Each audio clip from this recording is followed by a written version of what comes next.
Governor might have a question. Go ahead. Okay, we call the meeting to order. This is the Council of Revenues General Fund meeting. And we're going to take the items a little out of order to start with. With all due respect to the governor's time, we're going to have the governor address the council first and talk about the situation with the Maui fires and the plans for the recovery. Governor Green, welcome to the Council of Revenues. Aloha. So I'll just dive right in because time is going to be a bit tight. So you hear me okay? Yes. Yes, we do. Thank you. Okay, so this tragic crisis is of epic proportion, and the loss of life is not something we can fathom yet. 115 individuals have lost their lives, and some more will undoubtedly be ultimately determined to be lost. Although the search is now complete, with a very small exception of some of the outlying waters. But still, they're being careful about the numbers. Tomorrow, I'm going to give a full address, although you're going to hear some of the updates today. It probably would be more appropriate for me to give it ствовать, but I will give you some updates now because your meeting is going to be very consequential to how we survive as a state. So where to start? The first phase of the recovery, which was to find those we've lost, has occurred. The second phase begins now. In the course of the first month, which is tomorrow, we were able to house 7,000 people that had been displaced from homes in hotels and Airbnbs. 5,700 in, pull my notes up, 5,700 in specifically in hotels, and another, several, like 12 or 1,300 in Airbnbs. So that is where we stand today. That will transition, and that's FEMA paid for. That will transition over to a much larger Airbnb utilization, which will be done to the best of our ability at market rates, and those contracts are going to be negotiated. So now I'm speaking economically to a great degree for this meeting, as we see revenues be curtailed, also there's going to be a subsequent amount of revenue that gets, of course, purposed into our response. So that's, I need my notebook. Yeah, so that's the first thing. Now we've gotten a 2-week extension. I should actually say a 15-day extension where FEMA is going to continue to house people in the hotel rooms. That goes through September 29th, and that will give us the full bridge to when we can get people, we hope, almost exclusively into the long-term rentals. That, of course, is going to impact long-term rentals in this region, but it's important to mention that. So we'll start there. Next, funds that will come in. We've already signed a contract with any number of groups, but FEMA and in addition to FEMA, hold on one second. In addition to FEMA, maybe it's in the other room. FEMA and the Army Corps of Engineers. So what's beginning as a $400 million contract, again, for which FEMA will cover the cost of for debris removal, that will ultimately be a $1.5 billion in all likelihood endeavor. The state of Hawaii right now is at 100% coverage. I'll be asking the president to advance that now that we've met sort of criteria to a 90-10 split, ultimately with hopes of resulting in a 100% reimbursement for at least 6 months of this disaster. So that's in process, the way the process has to work. Meanwhile, we're meeting with any number of additional things. Meanwhile, we're working towards any number of additional solutions. For small businesses, $25 million has now been earmarked to help small businesses across Maui, and that money will begin to flow in the course of the coming days. So $25 million in $10,000 and $20,000 grants, one or the other, depending on sizes of businesses. And that is going to be very important to try to be a small bridge for people. It's obviously not going to offset all of the losses, but it could keep people alive until we open. Additionally, $100 million from TANF funds has been, I guess, signaled by me to go in and match the needs that are being met by a lot of the philanthropic community. We've raised, I believe, well over $100 million already through Hawaii Community Foundation and others. that money is going to start going in increments of $1,200 per person that meets the criteria, usually age 18 or older, to sustain them while we're also paying for their housing and so on. I would add for COFA migrants and individuals who are undocumented, that their housing will be covered by the American Red Cross. And that's important to note because also that won't come out of Hawaii and our base savings for what's going to be very necessary for the future. Perhaps most important for the gang today is that we are going to finalize our decision sometime today, in all likelihood, to open up the balance of West Maui on October 8th, meaning that there of course will be no traffic to Lahaina. Lahaina is lost, but to the other parts of the region like Kaanapali and Kapalua, those parts of our state are going to be available for people to travel to again. So I'll be making very clear that while people are going to be mourning, we're also going to try to support families and businesses and everyone in their survival so that they don't only lose their home or, God forbid, a loved one, but they also are able to survive economically, because we expect the ripple effect from this disaster to be very significant if we don't do that. Like I said, that the fire occurred on the 8th of August. On September 8th, tomorrow, I'll make this address. And then a month later, we will open again. And I'll message that so that people understand as we head into the last 3 months of the year that people should, if they want to support Maui and support Hawaii, they can come here. So that's a basic overview. I'm sure there are many other things I could share. I do know that people are very worried and are hurting right now on both levels. First, at the extreme trauma that's occurred, and second, at what comes next. There will be billions of dollars in relief. There's no doubt about that. The president's totally on board. The bipartisan committee appears to be completely on board. That, I hope and expect, will not be a problem. But I do know that we're in for a lot of building, a lot of reconstruction, a lot of cleaning up, and then significant settlements that will necessarily include, I believe, all parties. I'm sure that the county and HECO and state and others are all going to be involved in trying to find a way to support individuals who have lost almost everything. So I'll pause there. Maybe that will give you an opportunity to ask me specific questions that could be helpful. I would just very blunt. I'm hopeful that as we suffer the crisis that affected, for perspective, 1.4 million people in Hawaii, 145,000 people in Maui, 12,000 people in Lahaina. It represents about 1% of our population. I understand it has an effect across Maui. I do think that much of it will be mitigated quickly as people decide what they can or can't do here on Maui, but it's going to be a long recovery here, I think. I just hope that economically we can hold it together so that we can take care of people without significant dips in just what we are able to do. Thank you, Governor. Council members, do you have any questions of the governor?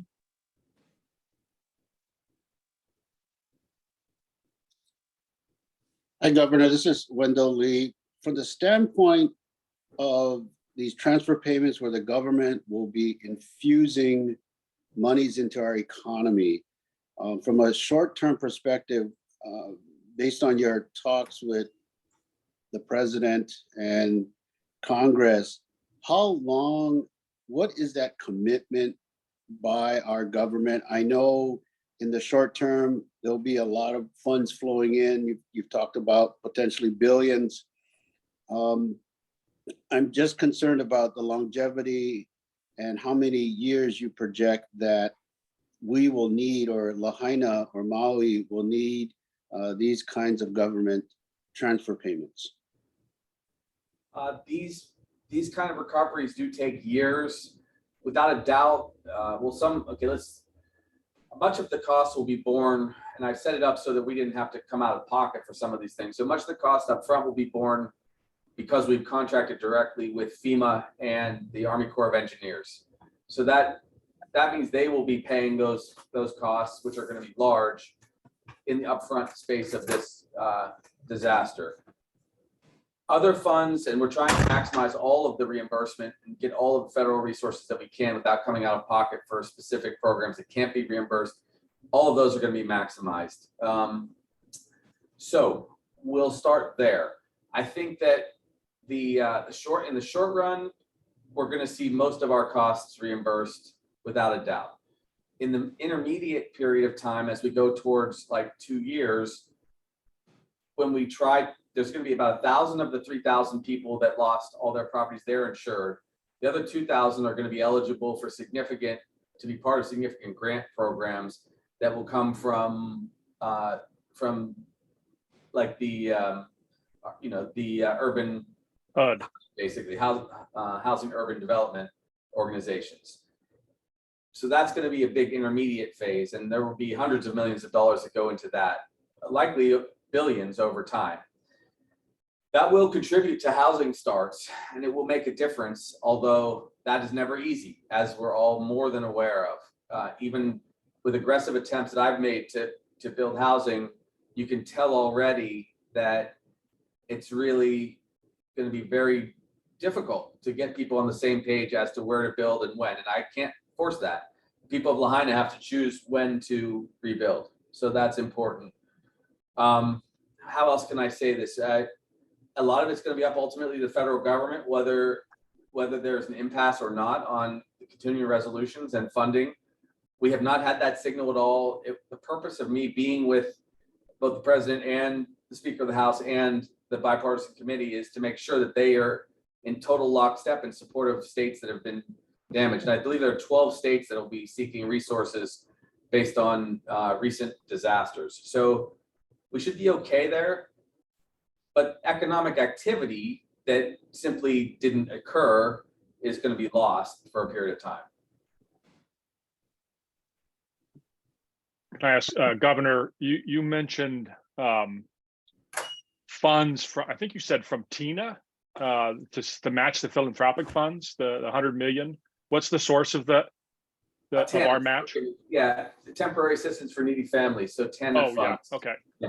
And there's $480 million in that fund right now. So this seems like a very relevant time to do that. And if we are smart, normally TANF funds require a state match if they go directly to individuals who are from COFA or undocumented status. But if that money comes from direct philanthropic sources, which would be smart to do, then the state's contribution can go, specifically to individuals that are citizens, property owners, and so on. Yeah.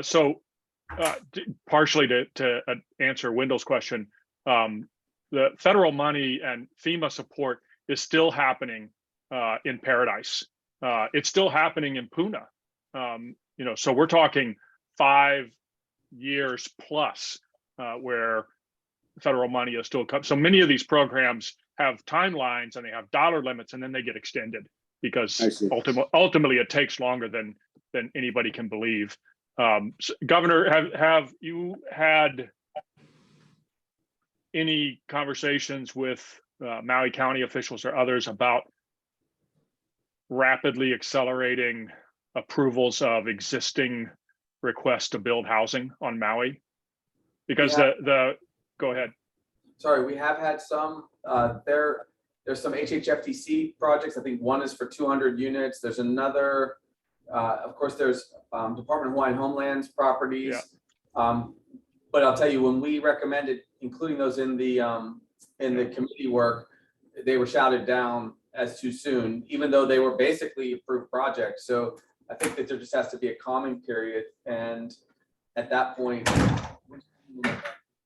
there's going to have to be a calming period. And people have to understand that one does not necessarily have anything to do with the other. I mean, as far as trying to be more proactive about housing across the state versus simply helping along housing projects that are already queued up.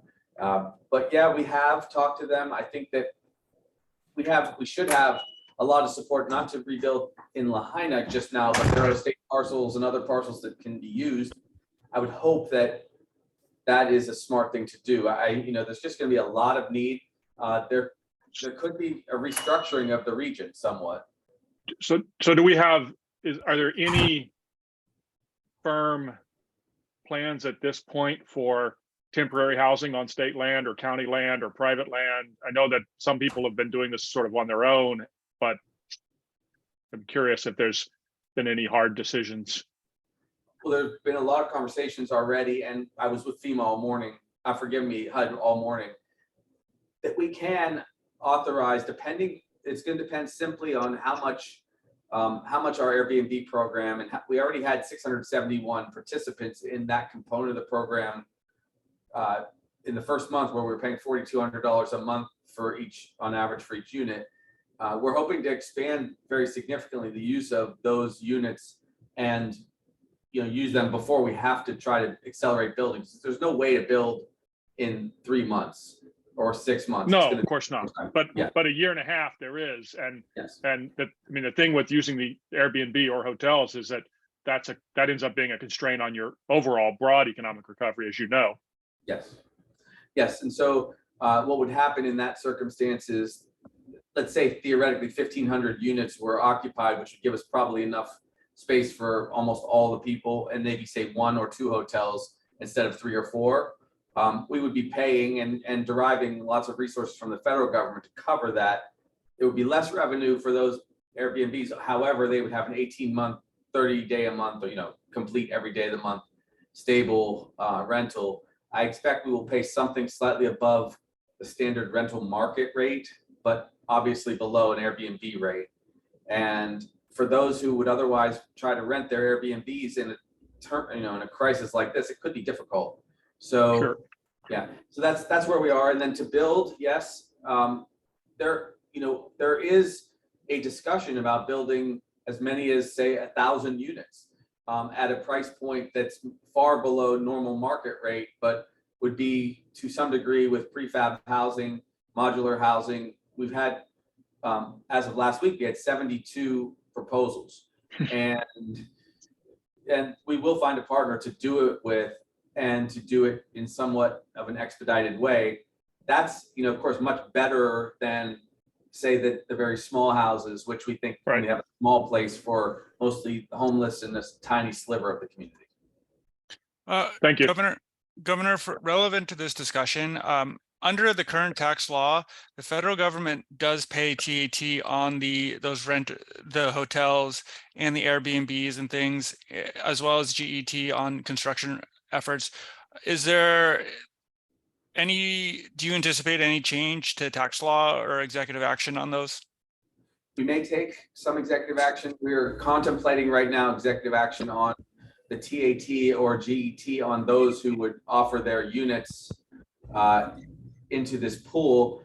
The reason being is, though we would lose some tax revenue from them, we will save an enormous amount rather than having to try to keep people in hotels or in a or in a state of homelessness. So the goal is to find some kind of balance there and get a relatively low rate for the cost of this experience, get therefore a much higher, and then we want to try to seek the 100% reimbursement, so we don't have to pay any percentage of what's going to be, with the $1.5 billion likely debris cleanup alone, even paying 10% of that's $150 million.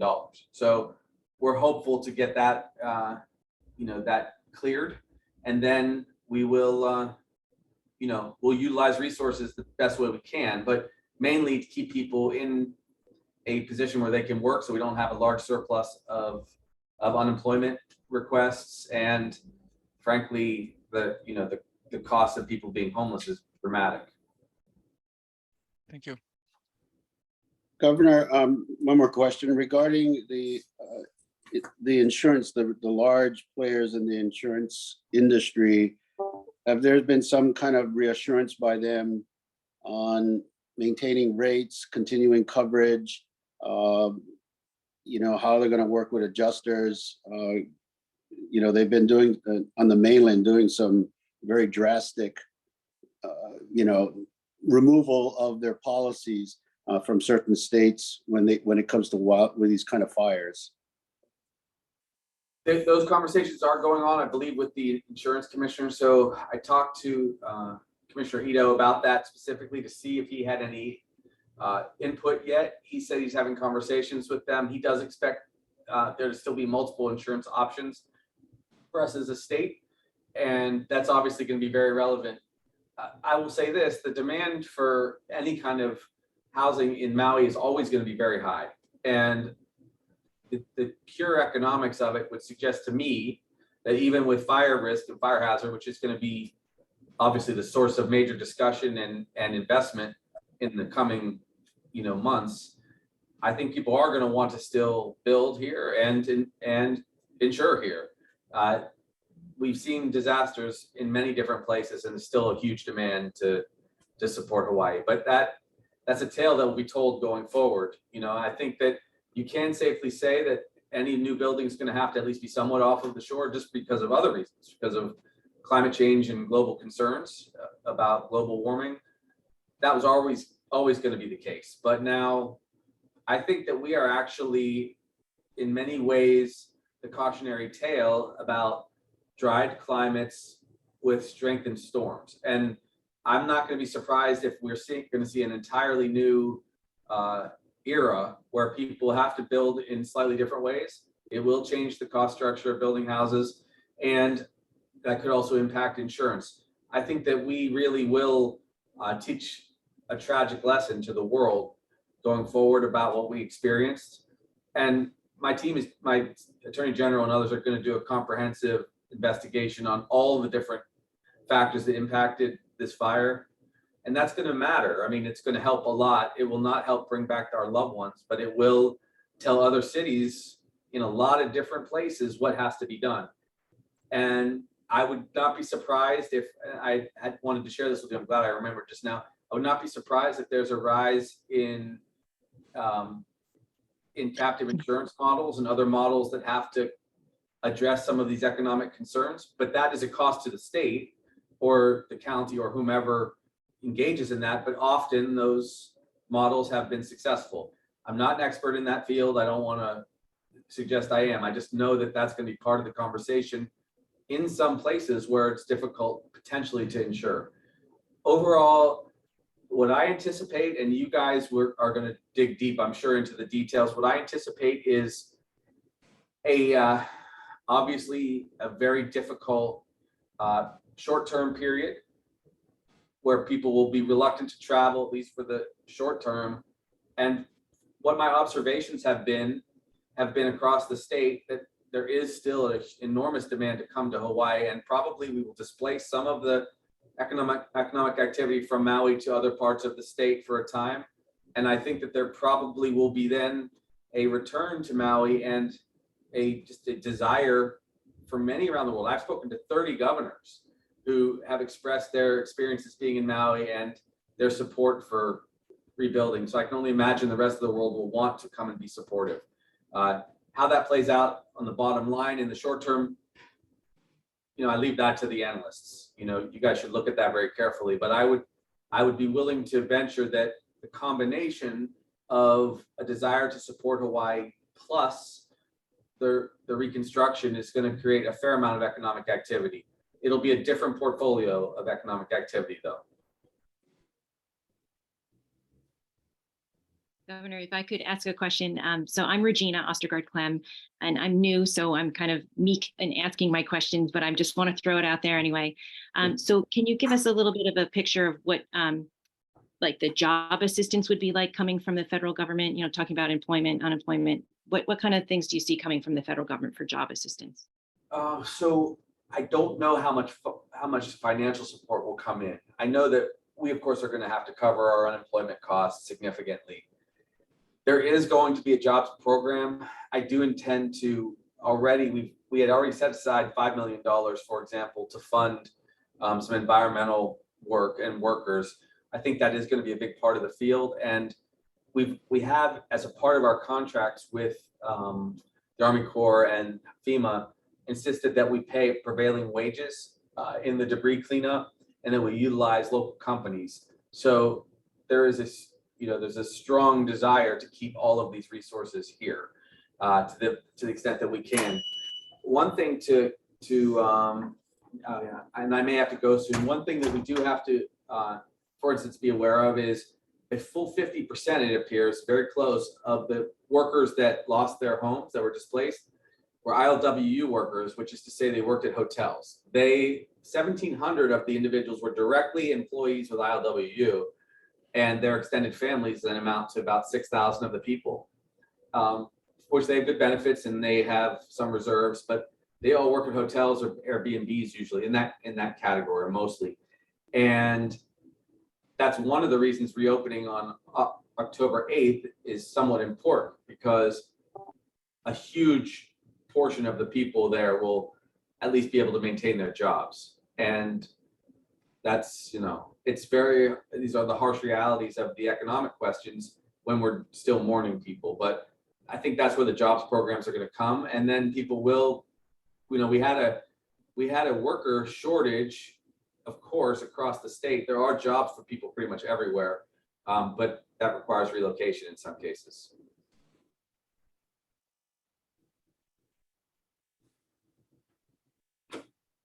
And my apologies, because I am going to have to, in order to get back to Honolulu, I don't know if I can stay online, but I'm happy to answer more questions. I don't know ultimately how you're going to handle making decisions today or not.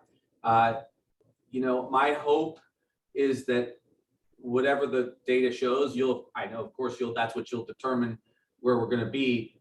But even though there are some uncertainties, we have been assured at the highest level, and I mean at the presidential level, over and over again, that they are going to do all they can to keep us whole. And that has ranged from everything from Homeland Security to HUD to, I'm anticipating on Monday, we're going to be with the Department of Energy. They're flying here. I hope that signifies they're approving our $2.2 billion hydrogen hub. We may very well see that the support from the country is going to, in the most tragic of circumstances, transplant some of our focus into other industries, which we've talked about all together for many years. This is not the way we would ever anticipate diversifying an economy. This is a tragedy, and we are going to seize whatever help we can. And I think that means additional national support is going to come, to Hawaii and to Florida and South Carolina and North Carolina because of their storms. And that should offset to some degree the displacement of people and economic activity. Thank you for what you're doing. Thank you. Yeah. Thank you. Thank you for including me. Thank you, Governor. I know you have to run. I'm sorry. We very much appreciate everything you're doing to help all of the people in Lahaina and elsewhere in the state.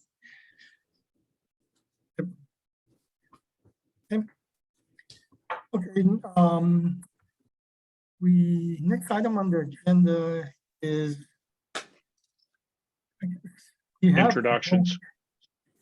I think we have two new members, right? On the council, Michael and Regina. Welcome to the frying pan. What a first meeting for you. Yeah. Regina, welcome to the council. You want to say a few things about it? Introduce yourself. Sure. So I can go first. Thank you. So, and I just couldn't keep myself back from asking a question. So I hope you don't mind that I just threw that out there. So Perfect. By all means. great. So I'm Regina Ostergaard-Clem. I'm an ecological economist. I teach at Hawaii Pacific University.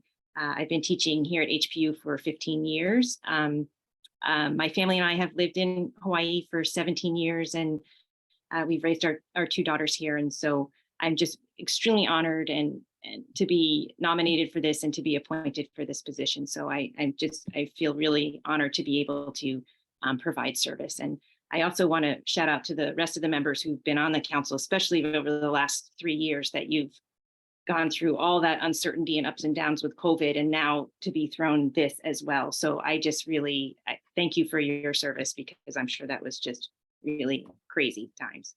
As I mentioned, I'm an ecological economist. So please bear with me as I'm, coming up this learning curve for what you guys do. And I look forward to really broadening my skills and strengthening my skills and also engaging with you all, with the other members as on this kind of adventure. It seems like it's going to be an adventure. I think, again, I'm just excited. I'm looking forward. I know that's challenging work, but I'm really looking forward to it. So please, thank you so much. Welcome aboard. Mike? Yeah, good afternoon, everyone. My name is Mike Komasu. I have been with Colliers for 20 plus years. It's more a not an academic position because we're primarily commercial real estate. So I'm kind of like a real estate economist, and I've interacted with Seth and with Carl and a number of other members of the board in the past, dealing with issues relating to how the economy is impacting the real estate industry, as well as how the real estate industry serves as one of the major economic engines for the state of Hawaii. One of the things that I did want to mention is that, as well with Regina, I do appreciate the invitation, and she mentioned your group here has gone through quite a challenging period of time, and it doesn't seem like that's going to end. I hope I can catch up to speed and understand your processes and your understanding of your methodologies and so forth. I'm quite sure Seth and Carl, who I have interacted quite a bit in the past, will be happy to share with me their innate knowledge on what is done in this council. But I do appreciate the invitation to serve, and I'm looking forward to the challenge. Thank you. Oh, we welcome you, Mike. So Okay. I think both of you, we're actually all food economists, right? So we're making sausage. It's not fun to watch. Wait, you mean policy making sausage, that kind of stuff? No. Different type of Economic sausage. Yeah. Yeah, the process of forecasting tax revenues is like making sausage, not something you.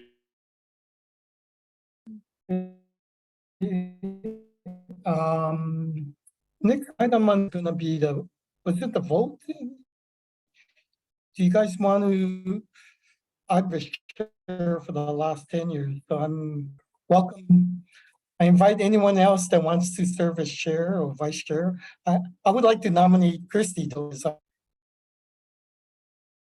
I was I gonna. would go ahead, Christy. I was gonna nominate Kurt for another term because I think he's fabulous. Oh. I'd Thank agree you, with, I'd second that. Okay. All in favor? Aye. Oh, geez, I'm gonna be chair, I guess. Well, thank you. The rest of your Yeah. life. Yeah. We have to now vote on the vice chair. I nominate Christy. I don't know if someone second. Second, third, and I. Any It's an discussion? honor just to be nominated. Okay. So Regina and Micah, I take it you may be abstaining at this point? Yeah. I'd like to respectfully abstain for, Yeah. although I think that you would be great as a chair, Oh, even though I thanks. don't really know Yeah. you. And Christy, you too. Yeah. Thank you. Okay, so we'll take a vote on Christy as vice chair. Aye. Dr. Bonham, okay. Councilmember, Maynard, you can vote Do for I yourself. vote? I'll. Yeah. Yes. Councilmember Hayashi, Yes. Councilmember Lee, Yes. it's unanimous. Councilmember Maynard would be the vice chair. Okay, congratulations. Next item on the agenda is any communications with the council, Dr. Kobe?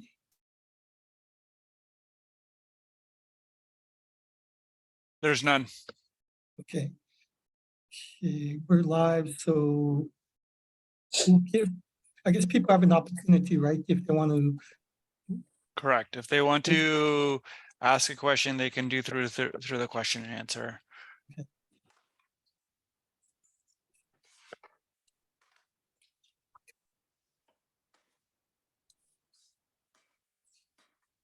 But I don't see anything coming in.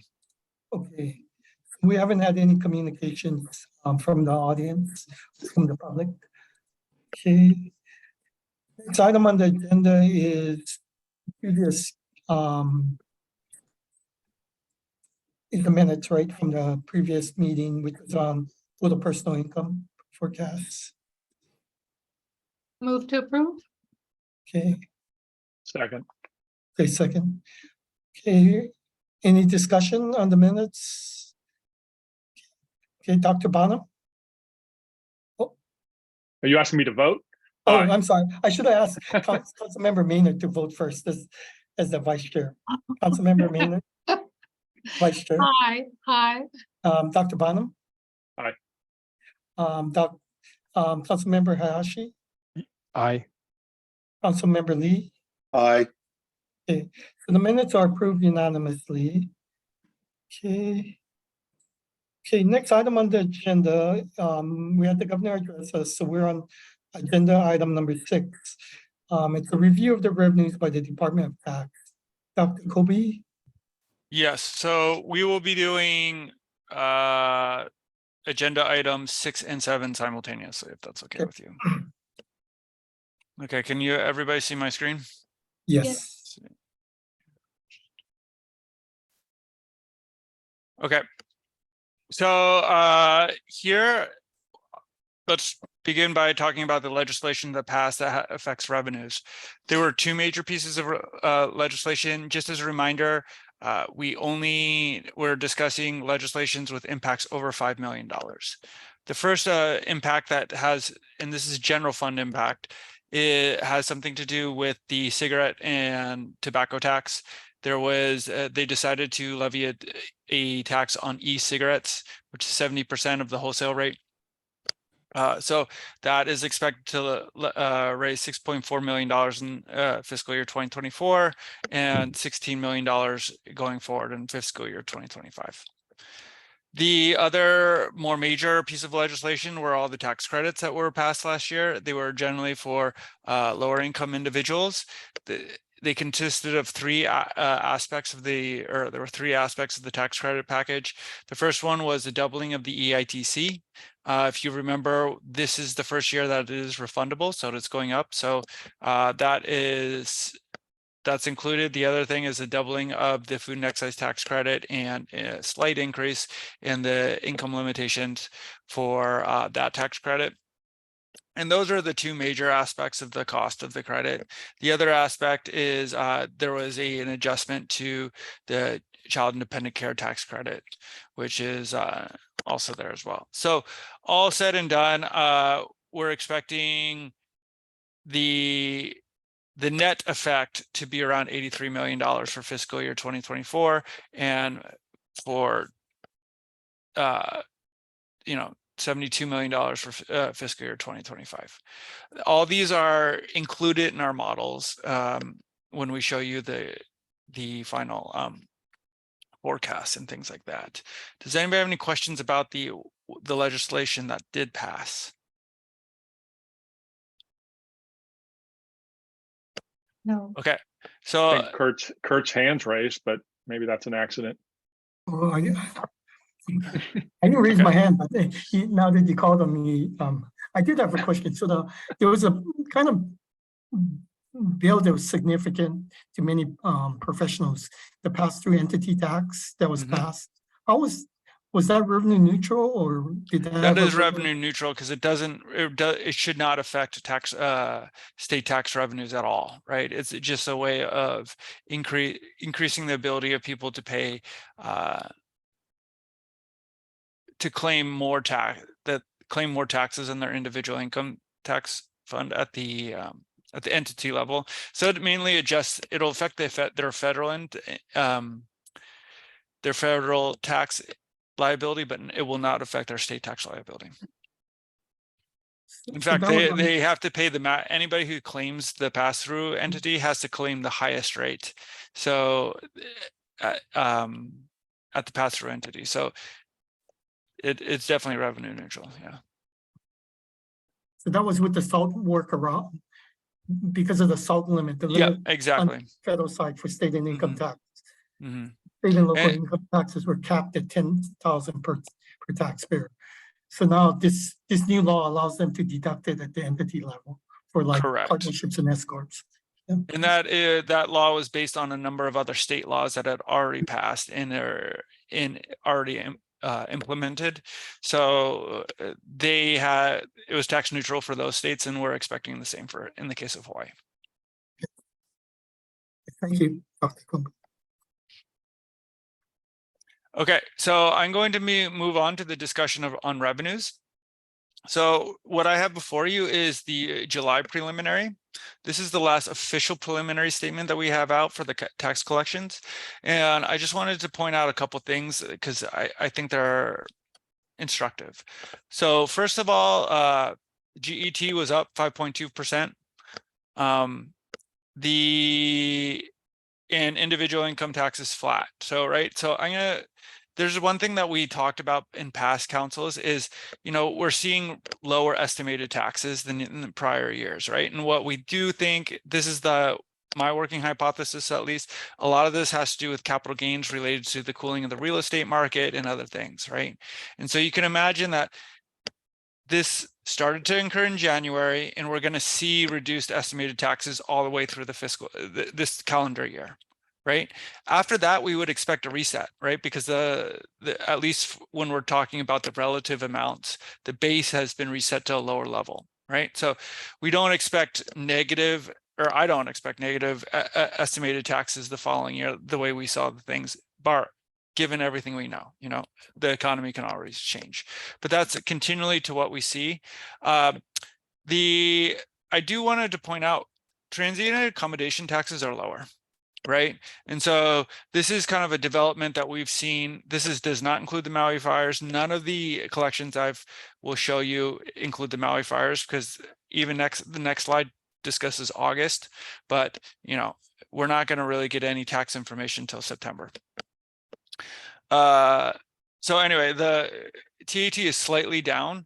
That's just a really important data point that I think is to remember. Yeah, it's interesting. Why do you think? Oh, sorry. Go ahead, Vice Chair. Oh, I was just saying that's interesting. I wouldn't have thought that. Dr. Kobe, do you have any thoughts about why it's down? TAT. I mean, I think the year before was just such a hot tourism market, right? Because people are still coming out of the pandemic and everything, that we're just comparing things to something extremely hot to pretty hot. That's my interpretation. I'm sure Carl will have more to talk about that in the future as well. So this is again, the preliminary comparative statement officially has not come out yet. What I did is I went into our system and I downloaded the collections and compared them from the previous month to this month. All these collections are pretty much, these are stables. These are not going to change. The reason why we have to delay is we're relying on taxes from other departments, and that's why we can't have the official preliminary out yet. But I do want to highlight some things that I like, just, it's 1 month, you never want to overread into things, but it was a little like the thing that I read the most out of was there was a slightly decrease in GET, right? And GET is probably the most accurate economic predictor of any state tax that we have. So I don't know if this will continue, but before it was a flip. It was, we were expecting positive 3 or 4% every single year.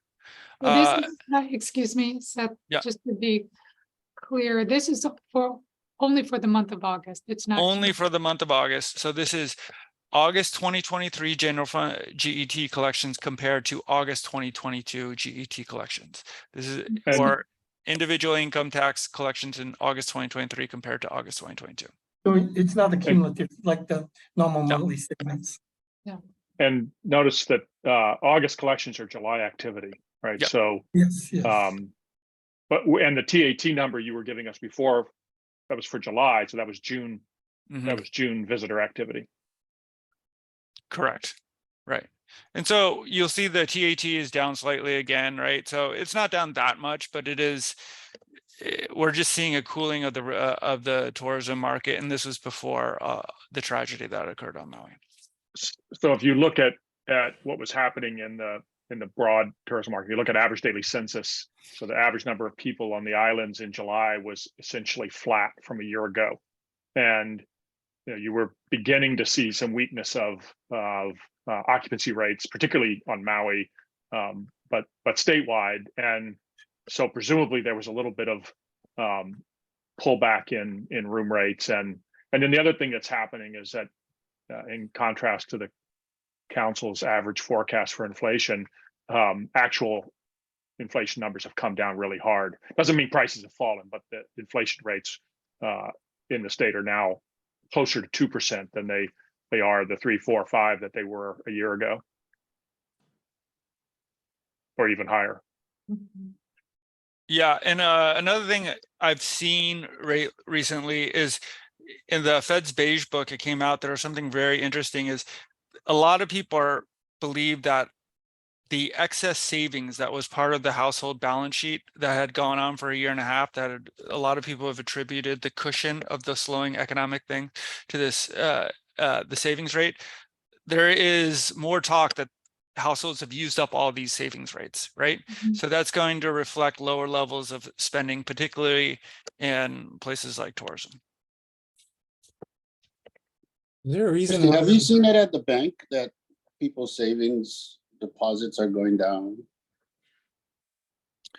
So the way you look at this is you look at excess savings. I don't have it here, but we could look at it. It's what's the St. Louis Fed chart called, Carl? It's eluding me right now. It's Oh yeah, I don't know. Yeah. Anyway, you can download it. It's usually not from. You don't ask banks. The Federal Reserve has a specific metric that looks. Yeah, it's a calculation. So they're when they say excess savings, they mean how much more had people accumulated during the pandemic than they would have otherwise. And I mean, you can look at balances in the banks, and it's been a while since I've asked any of the bankers in town what those numbers look like. But I think the consensus is that if household excess savings isn't gone, it's almost gone. Particularly for anybody in the sort of middle of the income distribution or below. Right.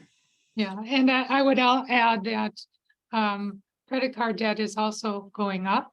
Yeah. So excess resources are getting constrained.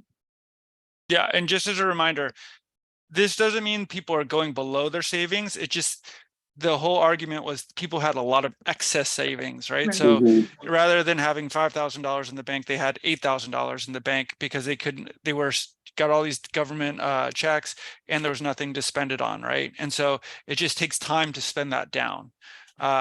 And everybody knew it was going to get spent down eventually. And the discussion now is will happen.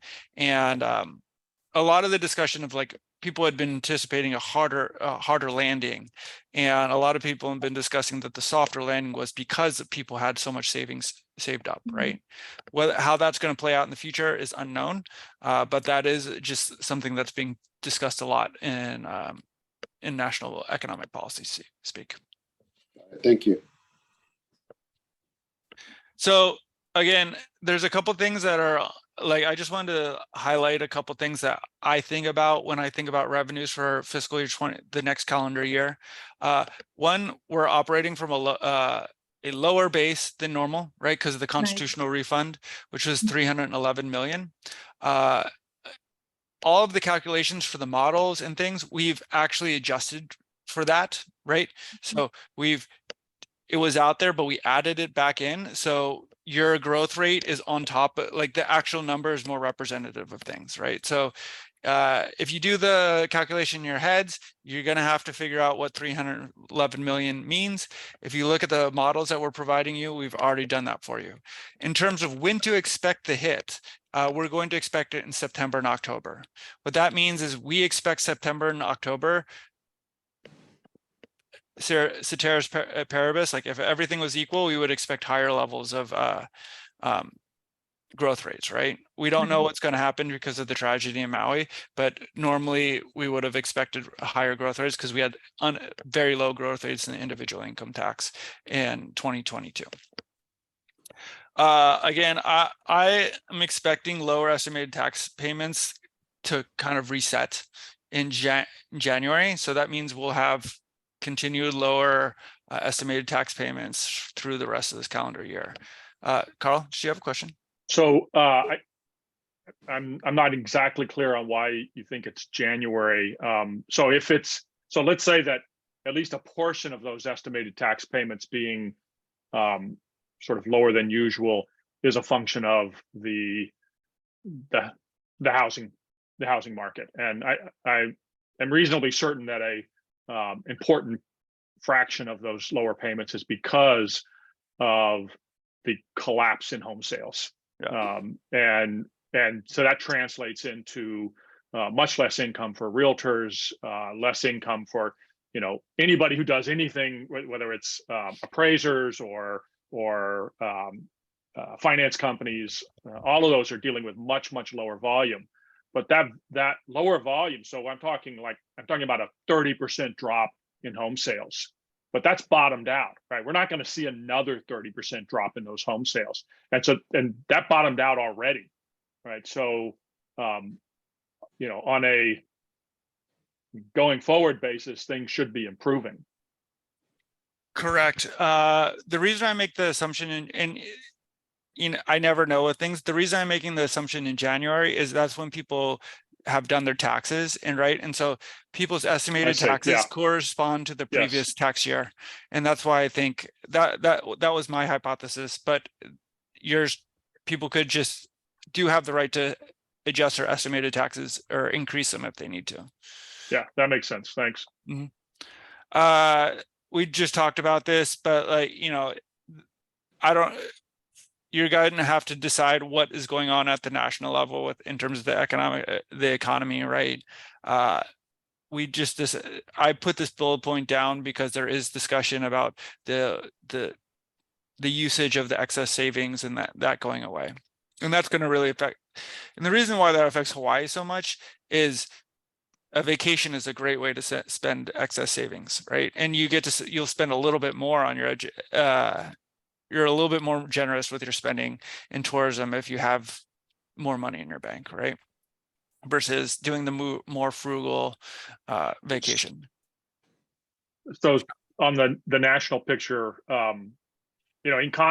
despite the fact that the excess saving may be gone, the consensus, for what it's worth, is changing from a national recession in late this year, or actually, if you go back a year ago, it was early this year, and then it was middle this year, and then it was late this year, and now it's okay, maybe beginning of next year. But the consensus has really kind of changed to a soft landing, which is probably a reason not to believe it. But basically, the U.S. economy continues to outperform most people's expectations. And to give some context, so we've been one of the groups that we've been forecasting a very mild recession for the U.S. economy, and in the work we're doing right now on our next forecast, that mild recession has turned into just slow growth.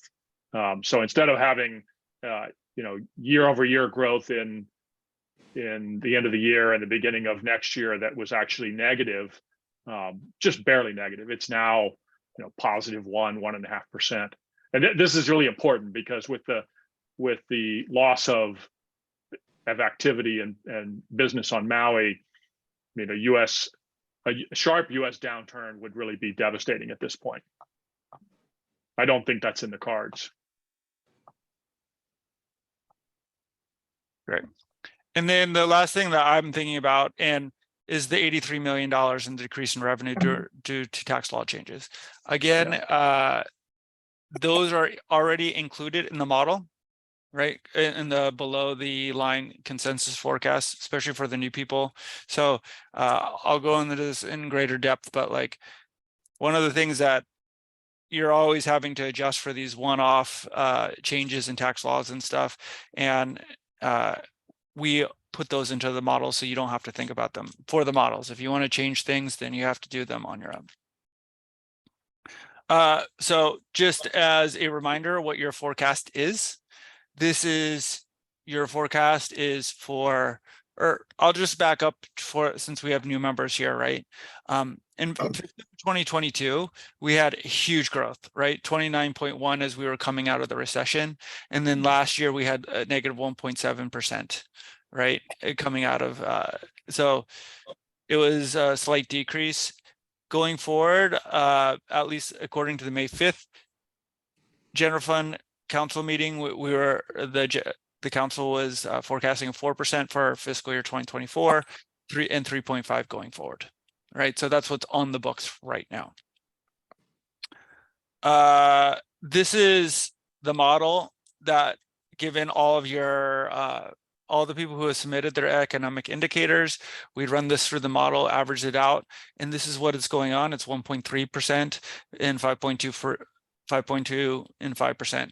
This does include, does adjust for last year's constitutional refund, and that does include the tax law changes.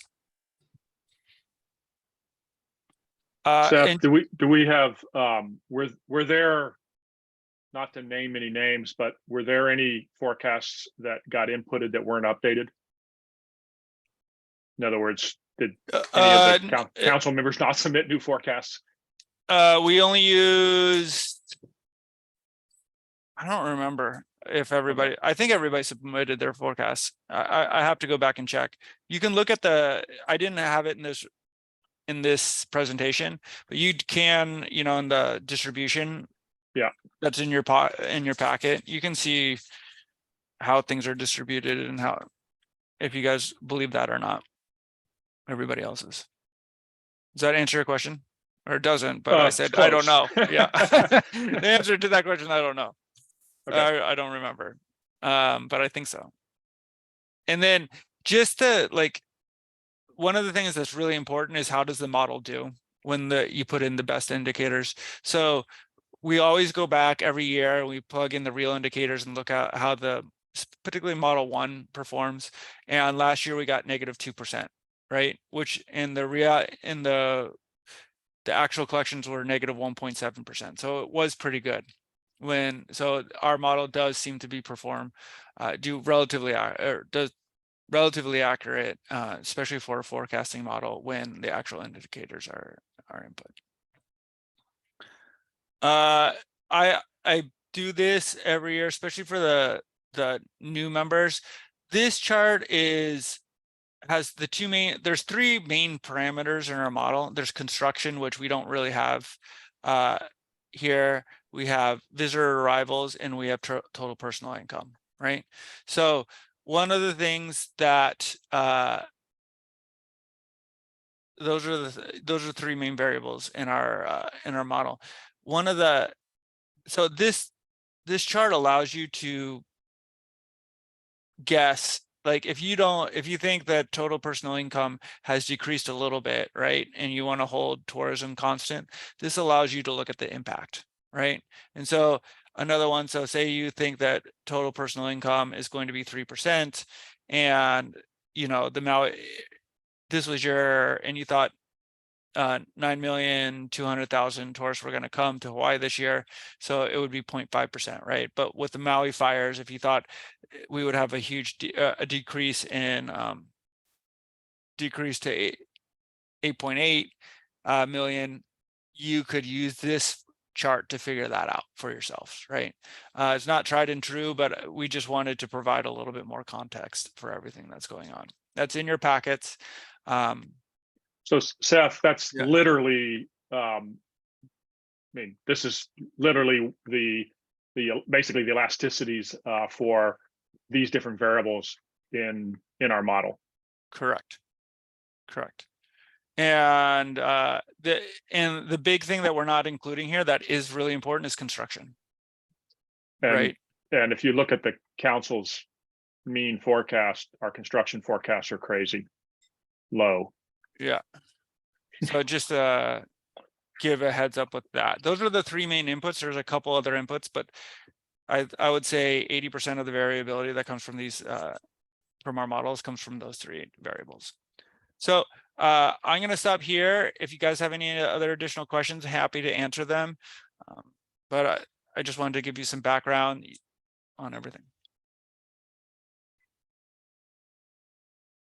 But on a cumulative basis, are we a little bit about zero, a little bit positive? We're At this probably a little bit positive. So that reflects economic activity for July, well, actually June and July, right? Correct. Yeah. Because August won't be reflected until like the general excise tax filings on September 20th. Right. Um, So we won't have that information out till early October. Okay. And just another really important thing to, keep in mind, as far as I understand, there's no exemption to FEMA for TAT. There, like all the money flowing, the reconstruction activity is mostly taxed going into Maui. So that is something to consider. I had a couple of Regina, basic Regina questions. might, I'm sorry, I was gonna ask if you had questions. Yeah, I was looking at the data and this is prior to actually you guys explaining it to me, but you mentioned in 2022, you guys were off by 29% or sales revenue or revenue for GET was 29% versus what was the forecast for that particular year? Oh, that's the actual amount. That's the actual. That's the actual increase. In your I don't know, in the package on page table 7, I think maybe you're talking about the forecast versus the actual collections for 2022. Yeah, in the September meeting, the forecast was 6%, and the collections for fiscal 2022 came in at 29%. Yeah. So What we was started. So at this time in 2022, we were forecasting 6% growth, 6.3% growth for fiscal 2022. We got 29%.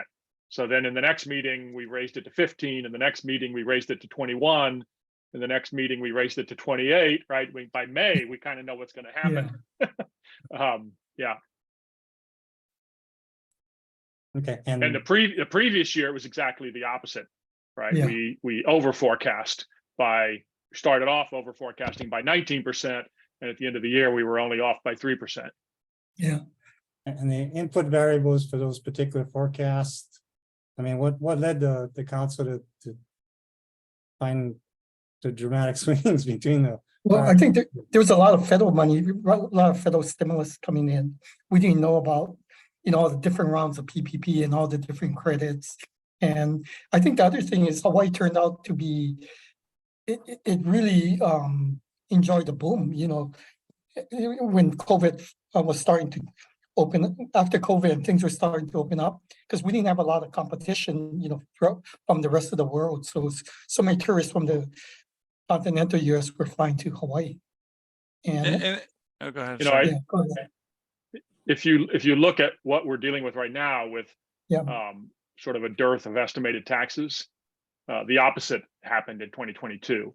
And Seth, correct me if I got that wrong, but and I actually attribute some of that to the same thing that's causing it to go away right now, was the surge in home sales in 21 and 22, and the surge in values, and then it went away in fiscal 23.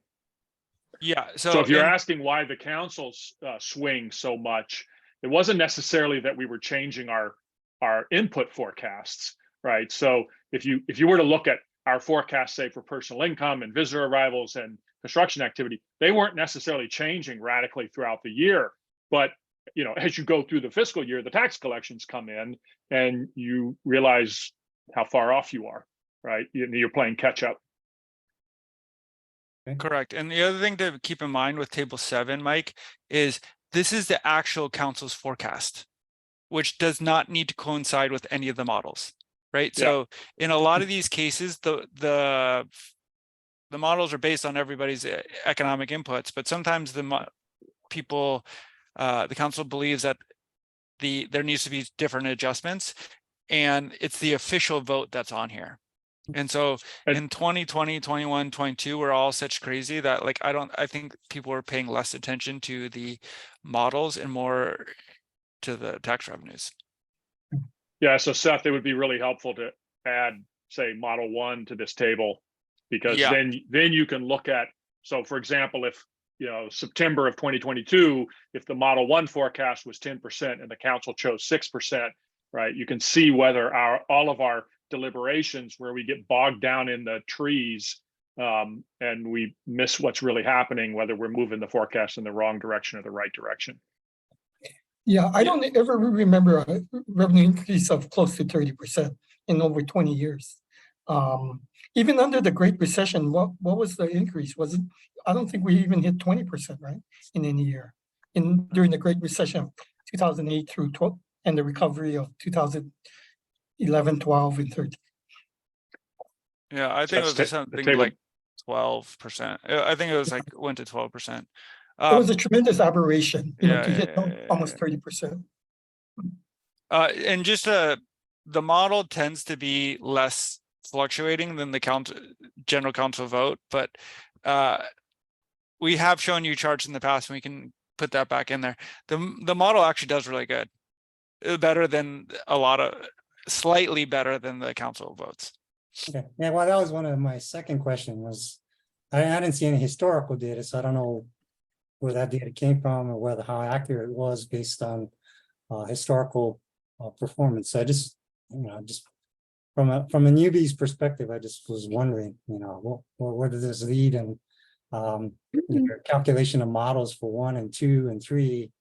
I'm not sure where that's derived from, but I'm assuming that the data input variables are correct, and that the forecast just showed great variation in that particular years. But just to be clear, the model, are you putting in the actual numbers into the model? Yeah. Yeah. So, and we don't know what those are going to be, right? Yeah, exactly. So after the fact, we know that GDP was this or whatever, but we don't know that at the beginning of the year. Yeah. So in September of 2022, it's very likely that we were under forecasting visitor performance, and certainly under forecasting construction performance. And so that would then contribute to some of those errors. Right. So if we had perfect vision on what all those numbers are going to be, we could probably do better too. But so it's not an apples to apples comparison. I think if you go back historically too, the September meeting tends to be the least accurate because we have the least sense of how the fiscal year is going to turn out. As we go through the year, we tend to get better and better handle on how things are going to look. Thanks, appreciate it. Welcome. Yeah. Okay, Regina, did you have any questions? No, not at this point. I'm keeping a whole list of questions for me to really kind of think about first, and then maybe get back to you. But no, not at this instant. Okay. Does anyone have any questions of Dr. Colby? Okay, then we'll move on to the next item on the agenda, which is the discussion of the current general fund forecast for fiscal year 2024. Carl, you want to start us off? I don't know why you always do that. So, actually, the Model 1 forecast that Seth was touting as our more accurate model actually looks to me like it's producing something pretty reasonable. It's probably the first time it's been really close to what comes out of our models. And I want to just caution a little bit that we not let the disaster lead us to be too pessimistic about the situation that we're in economically. If you sort of put this in context, the Maui economy, the entire Maui economy, represents roughly 12% of the state's GDP. and makes about 30% of the state's visitor spending, but about 12% of state jobs and GDP. And while I was actually a little surprised and in a positive way by the governor telling us that they're planning to reopen the West Side next month. I didn't really anticipate that. And so right now, if you look at just say the daily passenger counts for all of its flaws in this situation, but if you looked at the daily passenger count through at the end of August, it was down 51% from a year ago for the month of August. For the month of July, it was already down 7% on Maui. Maui was already in a slowing, outright decline. I mean, their occupancy rates were falling. Their visitor arrivals had declined some. As of the 5th of September, those passenger counts are down 55% for the month of September. And those will gradually improve as we go from here forward, right? So the first hurdle is to get people to realize that it's not the whole island, right? It's just the West Side that's closed right now. And you're already seeing that. So the Labor Day weekend saw some improvement, presumably because of airfare sales. No doubt there were people who had either canceled or saw the airfares and booked a room in Kihei or Wailea, a condo or an Airbnb, and came from the West Coast for the Labor Day weekend, because at $80, one way, it's hard to pass up, and you're helping. And so that's going to continue, and there's room to see the whole island get back to 65% of where it was even before the West Side reopens. Even though the West Side represents half the visitor plant, the occupancy rates were low enough on Maui that if you push up the occupancy rates in Kihei and Wailea and Kaului and upcountry, you could see pretty significant improvement. When we take our set of assumptions, and these are all assumptions because you don't really know. I mean, you can't use a model to forecast what's going to happen to tourism on Maui for the next 6 months.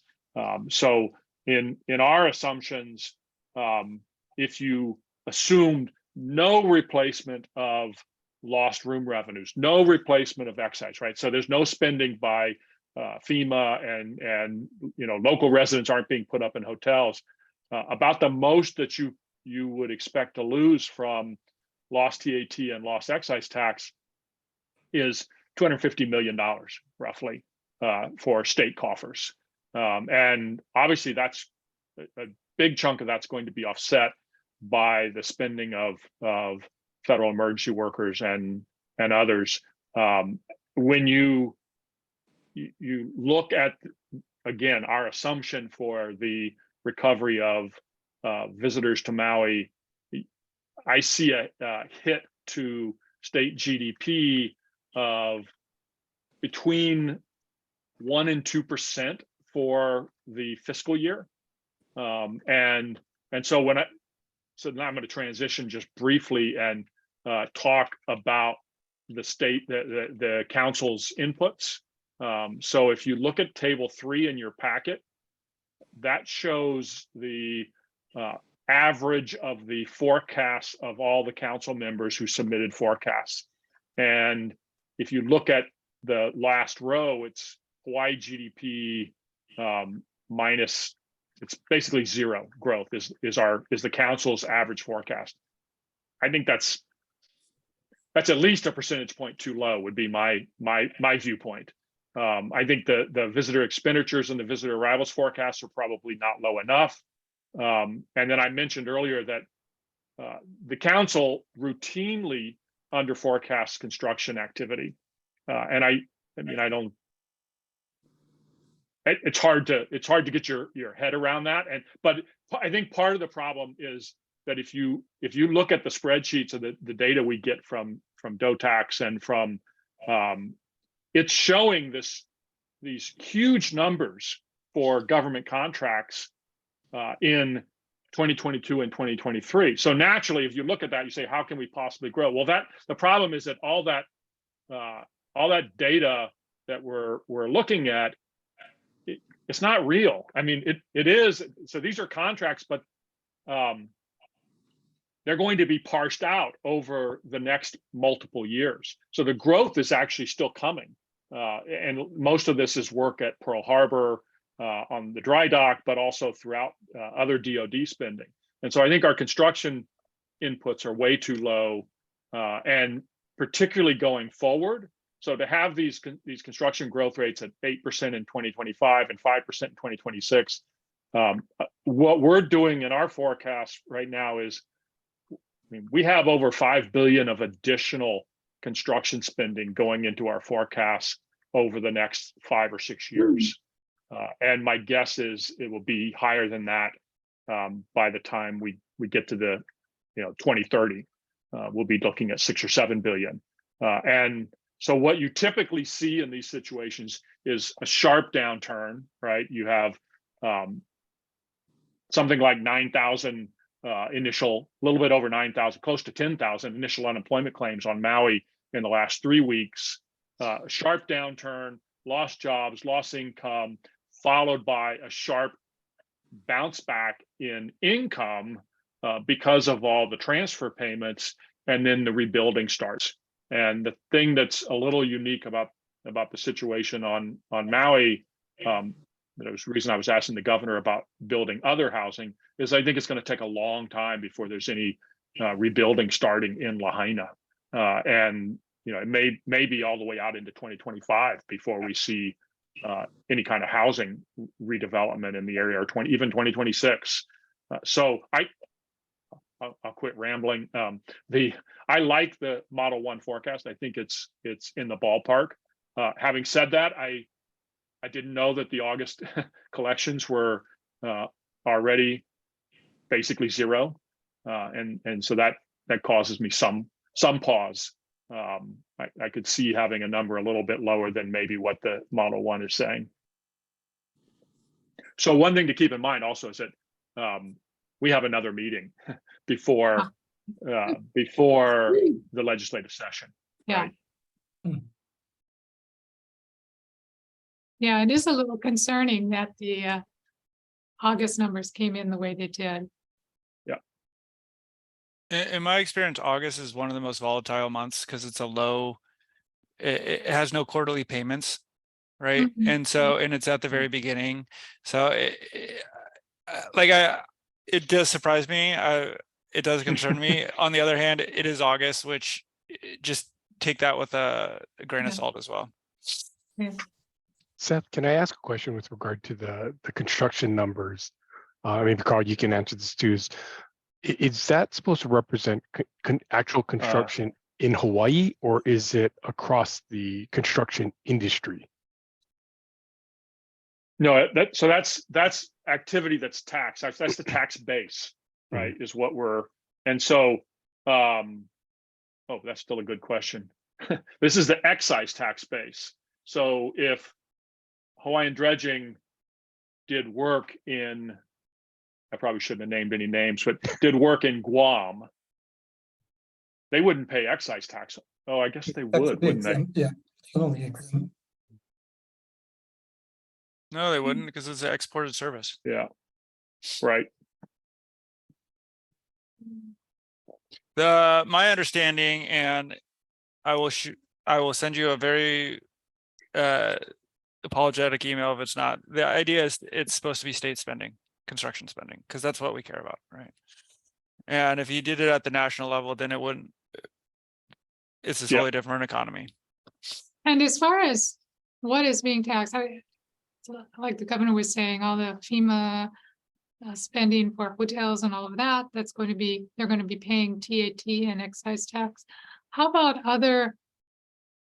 how does the public works sort of construction, the roads and bridges and all of that, how does that filter into the tax base?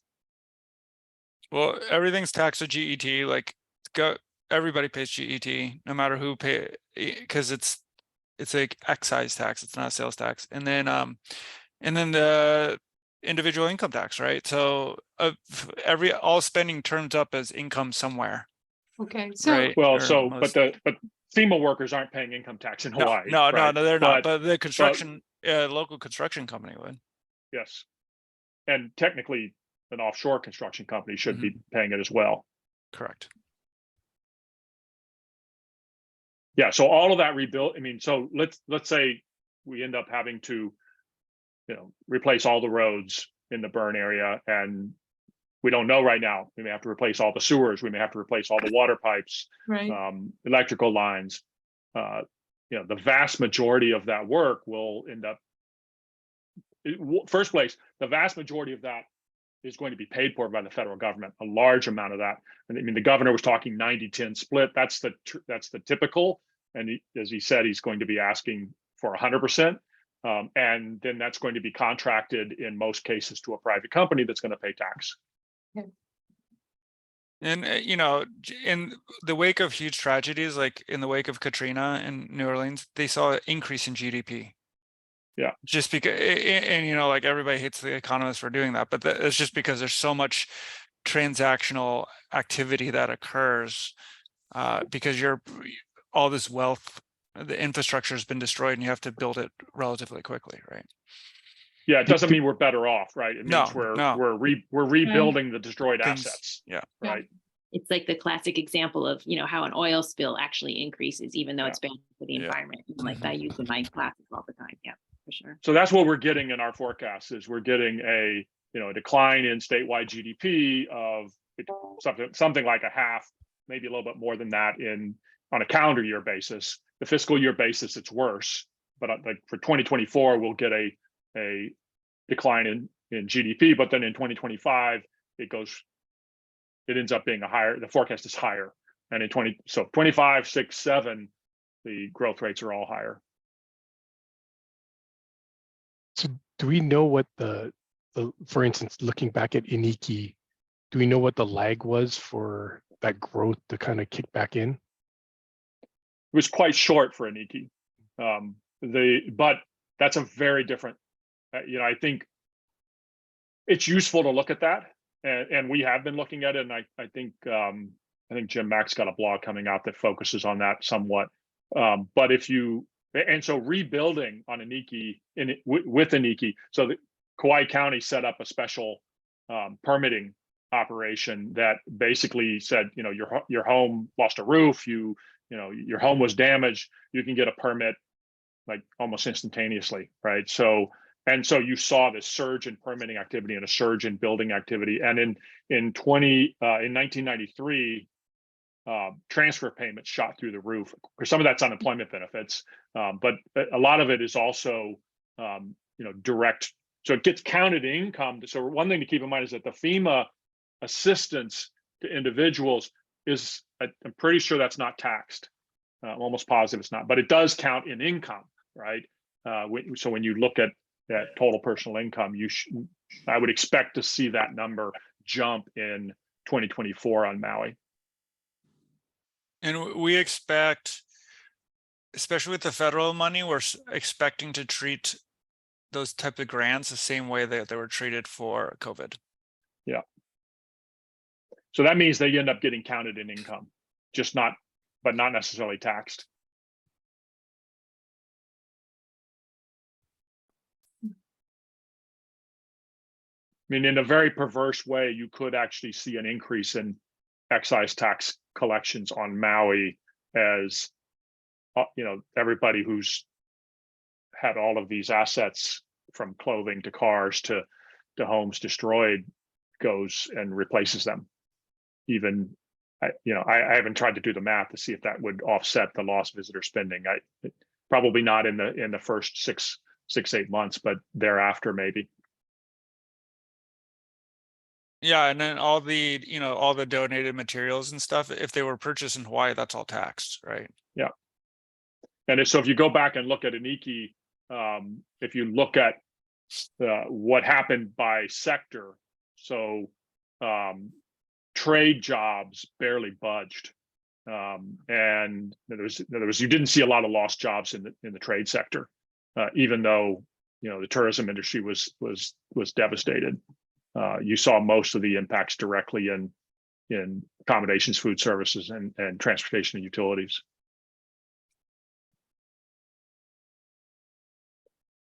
Beth, can I just go back and ask you again? You just said something about the donated items, and that you're saying that. Can you just finish that? Yeah, so the donated, okay, so there's a couple things. If you send money to Maui and they decide, hey, you're just, and they buy some water or whatever, all that's taxed, right? If you buy the stuff and you're in Hawaii, then that's taxed. If you buy the stuff in California and you send it to Hawaii, that's not taxed, right? Right. Or it's stuff that you have at home that you bought 5 years ago, then that's correct. That's not you're taxed saying either. donated items. That's why I was trying to be more specific. But Is it just you heard the governor, the amount of money going to a system is quite large. So Yeah. under our tax system, we tax everything. So it's very hard for all that stuff not to be taxed at one point in the value chain by GET. Right. How does Some the of the individual income tax is avoided if you receive some kind of grant payments. Some kind of grant payments you still do have to pay for. It's a little technical. So if all of this extra money comes in from transfer payments, donations, et cetera, how does that play with the constitutional rebate? Because that's really messed up our projections, right? 300 million going right out in $100 checks. Is because of all of that extra activity, that's really not true activity, but government transfer payments where we get general excise tax, extra revenue. And then the constitutional rebate kicks in. To me, that doesn't make sense. And maybe I'm not making sense, but I don't think we're going to have to worry about revenue coming in. I mean, so one thing to keep in mind is that the constitutional rebate historically was doled out in $1 amounts. Right. So you may be required. I actually don't think this will be an issue. I don't think we're going to have so much tax revenue that we're going to need that the constitutional amendment is going to kick in, or the rebate's going to kick in. But if it did, it could just be an very, very nominal amount. Yeah, I really never understood that. And from the standpoint of what happened in the last couple of years, the revenue was just so high, or did the governor have some control over as to how much gets rebated? So yes, I'm trying to understand the question, Wendell. The 311 million was, are you asking about the 311 million that was dispersed last year? Yes. And you're asking about, are there knock-on effects for the taxes from that 311 million that get passed through the economy that would reduce the cost of the 311 million? Is that what you're asking about? No, I'm sorry. I'm trying to understand is, okay, when that 311 million went out the door, right? And they went out the door in the next year when collections started falling. And so from a cash flow standpoint, it just seems like, man, that was just bad timing. The money's going out. We could use it now. And maybe what I'm thinking is, okay, if we get all of this transfer payments, government payments, that we get TAT and we get general excise tax and we get a great year in tax collections, can that happen again where I hate to say it, you kind of juice the economy in a way, got these collections with government transfer payments, and then we give that back in a rebate? Is that a possible situation? No. Well, Okay. one, I would say, do not think about that, right? Because you guys are not required to forecast the possibility of legislation, right? So Right. just think of what's on the books right now. And right now is, you should assume that there will be no constitutional refunds in the future.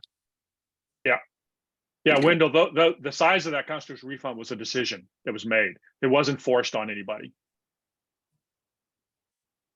But it did lower the base year that we're looking at now. In other words, it lowered the prior year base. But Correct. what was it, about 3.4%? What was that?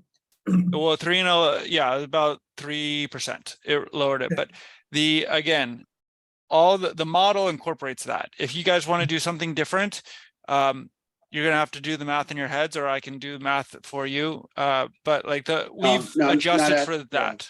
Not asking that. I was just trying to make sure I understand the mechanism behind that. Thanks. The mechanism is there is a rule in the books that says we should refund excess revenue, but in reality, the legislature has discretion over whether they can do that or not, and they overrule it just about every single year, except last year or in 2022 when they had more money than God. Yeah. Okay. Got it. I think Mike has a question. Mike, did you have a question?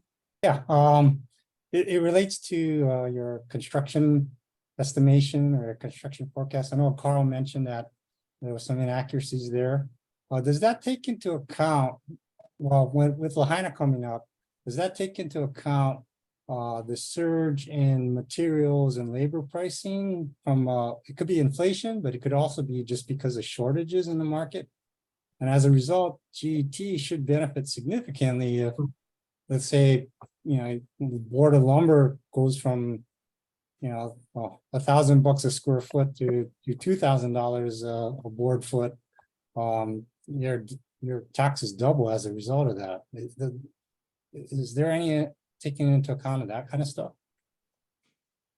So the number that I was referring to is in table 7. It's the average of all the council members' forecasts, right? So everybody submits a forecast, and that forecast for construction activity or is construction completed, right? It's the general excise tax base on contracting, so that's nominal, right? So everybody is supposed to submit a forecast for that, and admittedly, that's pretty hard to do, and so I mean, in the models that we run, we have a crude estimate of construction costs, and in our forecast, our construction costs are going up, and they're going up a lot faster now with the expected rebuilding than they were in our before fire forecast, and so to put it in context, our construction completed forecast for fiscal year 25 is 21% growth, and the council's is 8%. And then for 2026, our forecast is about double the council's also. That's kind of what I was referring to.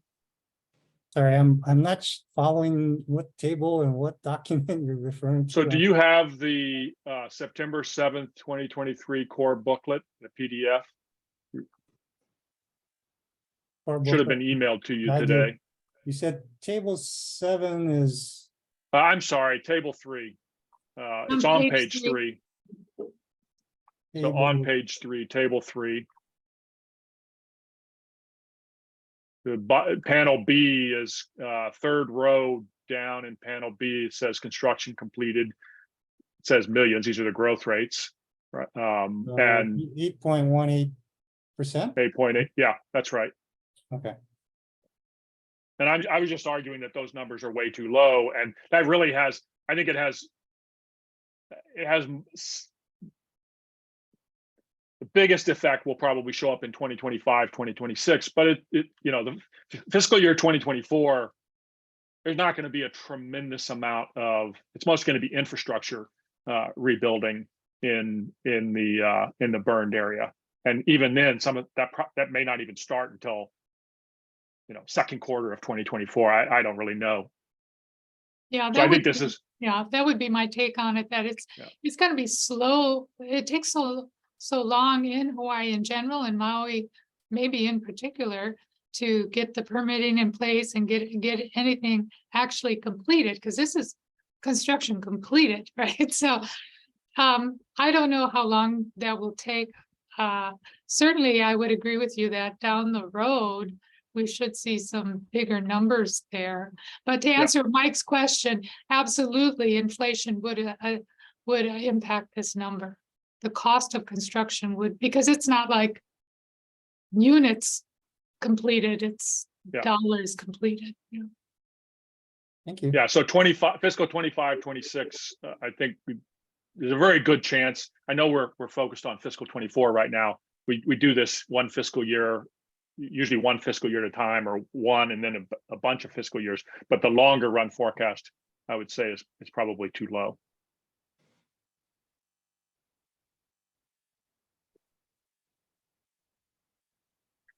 What's our number? Oh, yeah. So Christy, are you ready to make a motion? Let's see, I'll move we adopt Model 1 for fiscal year 2024. which is what was it? 3, 1.3? yes. I can go with I'll second 1.7. that. Oh, I'm saying, Should clarify. I think it's 1.7. Oh, in that case, Well, I'll go with one. Is your model 1.3?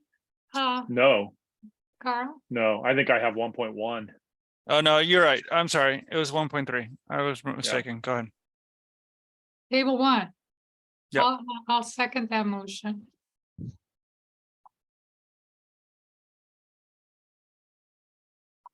So the motion is for 1.1% growth for fiscal 2024. No, it's for 1.3. It's for the, so 1.3. 1.3. That'd be the first time we're voting on the model. Yeah. Using the model, well, what do you think, Kurt? You sound as though you have some reservation. You know, I'm just kind of trying to take into account, you know, the prior year we have that big constitutional refund, right? So that's about 3 Right. points. that's in the forecast already. Yeah, Yeah. so that That means- includes the bump up that we get, the 3% bump up that we get. Yeah. So we're actually, if you factor that out, it's actually a decline of That's almost correct. 2%. And Right. yeah, I mean, it's.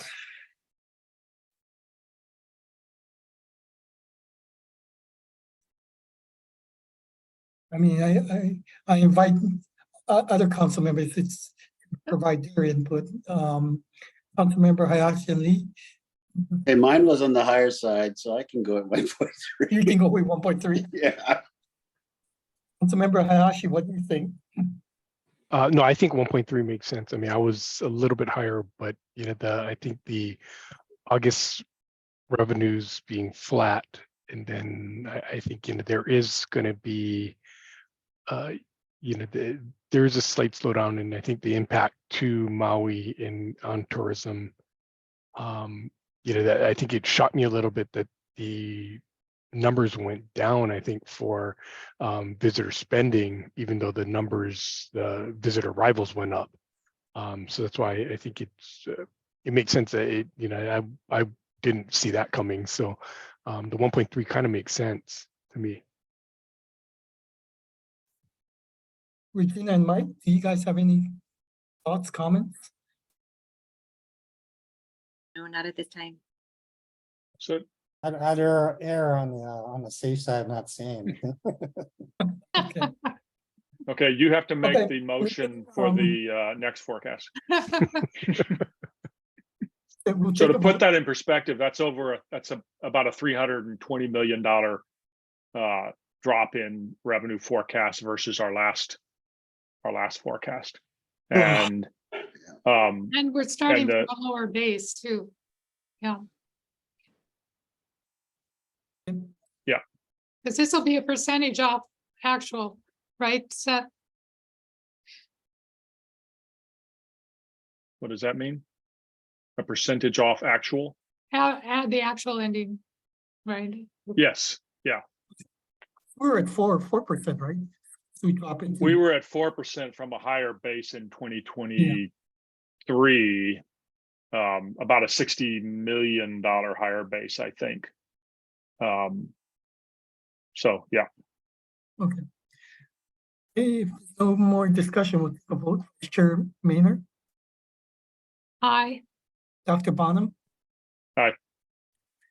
Councilmember Hayashi, I Councilmember Lee, I So the vote carries unanimously for the fiscal year forecast for 2024 at 1.3% growth. Okay, and moving on to the next fiscal year 2025. Anyone want to start us off? Let's go with the model, 5.2. I'll second that. You know, I know I was just arguing that our construction forecast was way too low, but you know, I mean, we may very well. We're more likely, I think, to underestimate the recovery than anything else. But the model's coming in higher than my forecast already, so I'd be happy with the model forecast. So what is your actual forecast, Carl, Let's see. for fiscal year 2025? It's 4.5. Close.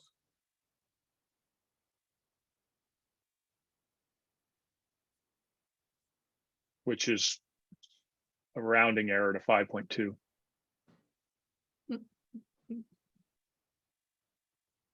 Well, perhaps we can have a 5.2 in fiscal year 2025 and then have it come down a little bit for the rest of the outlying years. I know we're just looking at 1 year at a time. Yeah, I think our old forecast would have been for the out years was actually falling back to 3.5%.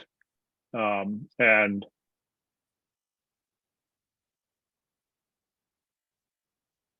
I mean, in our model, our forecast doesn't fall.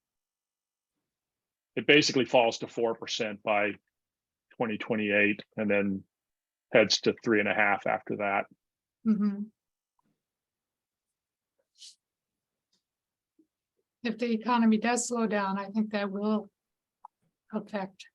And as you were saying, Carl, it's always 6 to 12 months in the future. And then 6 months later, it's the same as far as the forecast of the slowdown. Yeah. But I think that will start affecting us.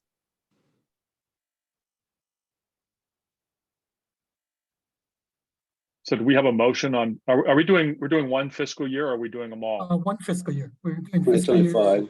2025. I'll move 5.2%. I'll second that. Okay. Any further discussion? Vice Chair, did you have any comments? Well, it seems a little high, but I won't quibble about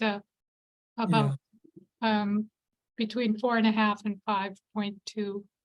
Yeah, because we're dropping the current year to 1.3. Yeah. Yeah. Okay. So I think there will be some sort of Rebound. Yeah. Yeah. Councilmember Hayashi, did you have any comments? No, I agree with the sentiment right now. I think that made sense. Yeah. Okay. Regina and Mike, did you guys have any thoughts and comments about fiscal year 2025? Yes, thank you for asking that. Yeah. I'm gonna pass. Yeah, it's more basic question, like how do you make a forecast in 2 years in advance? I know. It's real tough. I wasn't gonna ask that one, so I'm glad you did. Magic. Yeah. Okay. If there's no further discussion, we'll take a vote on fiscal year 2025. Vice Chair Maynard, Aye. Dr. Bonham, Aye.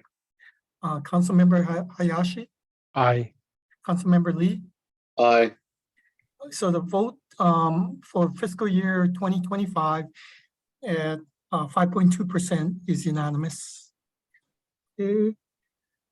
Okay, now we're on to the out years, the next 5 fiscal years. 3.5. I'll second that. You would Sorry, be- stand by. I think that's, yeah, I am concerned about a slowing economy sometime, and it's Mhm. the effect will hit us. We just don't know when, right? So moved. Any further discussion about the out year? You know, I would say for 2026, that's a little bit low. But you know, to quote the famous Mike Hamasu, how do you forecast out 3 years ahead, right? Kind of a rounding error. Yeah, I mean, look, Famous at anything. all. I mean, anything could happen, right? So Yeah. Like ever since I got on this committee, everything's been thrown at it. It's amazing. Yeah, it's Been crazy. stress test. Yep. I know that I might have missed this way at the beginning of the conference, the council's meeting, but the anticipation that there will not be a recession and that the economy should just slow, that falls into 2024? Is that what Carl was mentioning? And then in 2025, are we anticipating a recovery? you're talking about the US economy, a recovery in 2025 from slow growth? Well, US economy, but also the impact on Hawaii's economy.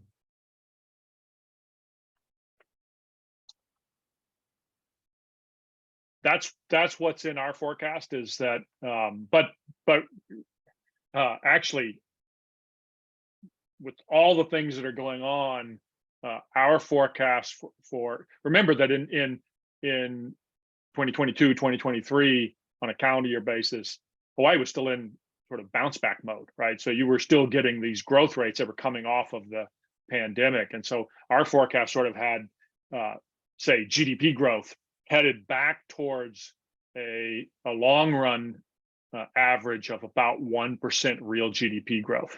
Right. And that's what it was in the whole last cycle. Between the Great Recession and the pandemic, we averaged about 1% real GDP growth, and that's kind of where our models were taking us back to. So if you do 1% real GDP growth and tack on 2%, 2.5% inflation, Yeah. that's kind of where you get these. That's where we're coming up. So what we tend to do is, you know, in the very near term, like fiscal 2024, where we actually think we might know something, then we try and manipulate the forecast a little bit, and probably 9 times out of 10 we're manipulating the wrong way. And then in the coming fiscal years, we sort of have the forecast heading towards steady state, if you will. So it's back to the norm then. Yeah. Okay, thanks. I just had a basic question.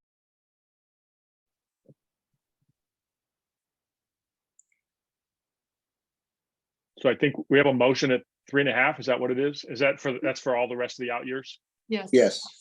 I think I did second that motion. Yes. So said, do we have a first and second? You have it on the record? Yes. Oh, okay. Okay, we'll take a vote on all the out years from fiscal 2026. For the next 5 years, 26, 27, 8, 9, and 30. Motion and that's been seconded is a growth rate of 3.5% for each of the 5 years. Vice Chair Maynard, Aye. Dr. Bonham, Aye. Councilmember Hayashi, Yeah, I'm kind of with Carl. It seems low, but once again, 3 years out, it's kind of hard to say. So I'll say aye. Councilmember Lee. Aye. Okay, so the vote carries unanimously, 3.5% for the final 5 years. I'm willing to bet that 2026 is 2 percentage points too low. I think it could cut both ways. We could do that off. Yes. Well, we could do that offline. Yeah. Okay, let's see. Next is BNF, right? The report by Budget and Finance and other revenues for the state of Hawaii. Oh, hello. Hello. Hello. Hi, good afternoon, Chair, Good afternoon, Mr. council Chan. members. Oh, I'm sorry, this is, my name is Greg Hiratakoto. Oh, Donovan sorry. is I out of didn't- town today, so I'm his replacement. I'm with the Department of Budget and Finance. We have provided you with our report of revised projections of general fund, non-tax revenues, non-general fund, tax and non-tax revenues since the May 15 meeting. And the revenue estimates were prepared by the departments in July and were based upon a point-in-time assumptions made by the program and department staff. Please note that these estimates were made prior to the August 8th fires in Maui. Our report includes a summary of significant changes, and I will highlight some of the more significant changes. If you look at table 2A, that would be the general fund non-tax revenues. There was a change in charges for current services for fiscal years 24 through 30. Their net increases are primarily attributed to reimbursements of health premiums for non-general funded positions for the annual required contributions. That would be to ETF. For the next one in table 3A, which is the special tax revenues, we had variances of note in transfer of general excise tax. The increase in FY23 reflects the actual GT transfers to the Mass Transit Special Fund, and changes in FYs 24 to 30 reflect revised estimates of GT transfers to the MTSF based on the Council on Revenues forecast in the meeting held in May 15. So there's a percentage that goes from the from the general excise tax to the MTSF set by legislation. The next big change there was in unemployment compensation taxes. The increase in FY23 reflects the actual unemployment insurance tax collection, and the increases in FYs 24 to 30 reflect revised unemployment insurance tax collection projections that were put in by the Department of Labor and Industrial Relations. And lastly, in table 5A, that would be the other than special fund non-tax revenues. There was a large variance in the changes for current services. This is actually a update in FY23 to reflect the actual amounts of refunds, rebates, and prescription drug plans that the UTF receives for the insurance premiums that they pay. And that's about all we have to update the council for this quarter. Thank you. Well, thank you. Questions? Okay, Thank you. any motion? Move to accept.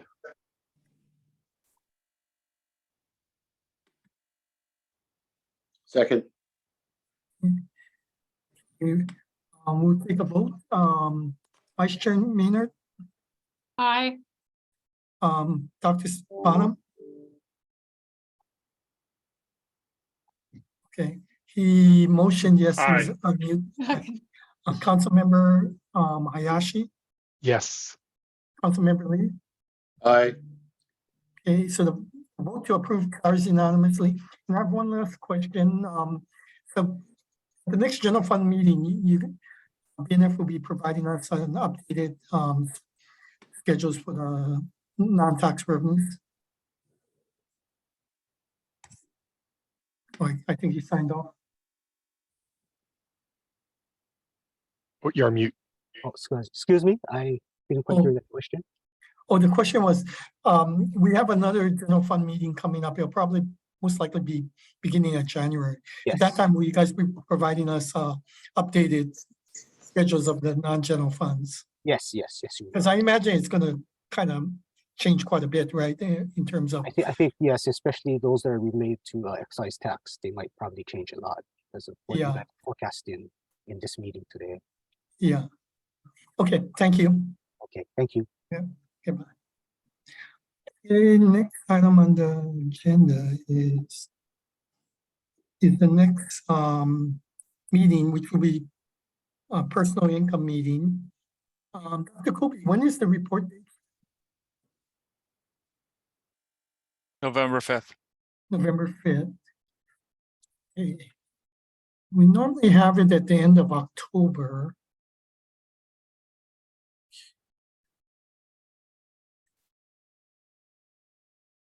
How is everyone's schedule? It's November 5th. Is this year, the end of October is a partial week, starting with Monday, the 30th, October 30th, and it goes to November the 3rd. But if you want to get it out ahead of time, it would be November 3rd. And Dr. Kobe, how much time would you guys want to have, like 2 or 3 days? Yeah, so we could do it on Halloween, the 31st, the 1st. We could even probably do the week before. Anyone have any preferences? The first is best for me. Okay. If that gives you enough time, the first works for me also. Would it be at the same time in the afternoon? Because I teach in the morning. Yeah, 2 lot o'clock. of times we have it at 2. How's your teaching schedule? That would work. 2 o'clock on the 1st would work for me. Okay, So this is a TPI forecast, Seth. So Correct. all we're doing is a memo, right? You don't have to run any models Nope. or anything. Nope. So No, we do run Uh, models, but for the TPI. yeah, but But not- before the meeting, not Yeah, but not the after. meeting. No. Yeah. So we have traditionally met on Thursdays. Not that I'm wed to that, but that might be too tight. It's fine, but we could do it. It's not a problem. I knew you could. The Thursday works for me too. I teach in the morning, so. okay. Thursday. Sometimes we do it the week before, but that would have been Thursday, October 26th.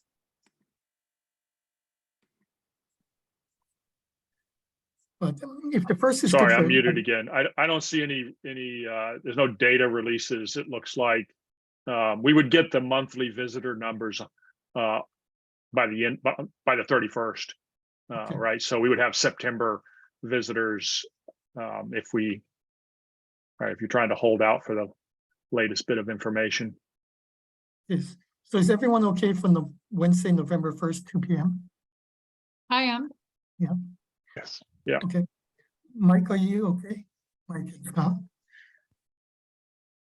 Okay. Fine. Okay, so the next meeting, personal income will be on Wednesday, November the 1st at 2 p.m. Is there any other matters we need to cover at this point? Okay, well, thank you everyone for today's council meeting, and I want to again extend a warmest welcome to Regina and Mike in the Council of Revenues. I think it'll be very interesting, and it'll be a lot of fun, and we'll have a lot of good discussion going forward. Welcome. Thank you. Thank you. Thank you. Bye. And congratulations, Vice Chair, on your nomination and approval. Yes, and chair. So Kurt and Kirsty, I'll try to get out the letter to you tomorrow morning. Okay. And when The is it due? latest. It's due on Monday. Okay, okay. So if we could have everything back to us by tomorrow afternoon, that'd be great. By Okay. COB. Yeah, Okay. thank I you. will be traveling. Yeah, I'll be traveling tomorrow, but I'll look at it definitely as soon as I can. Okay, great. Thank you. Okay, Okay. thank you. Okay, thank you, Thanks, everyone. everybody. Bye.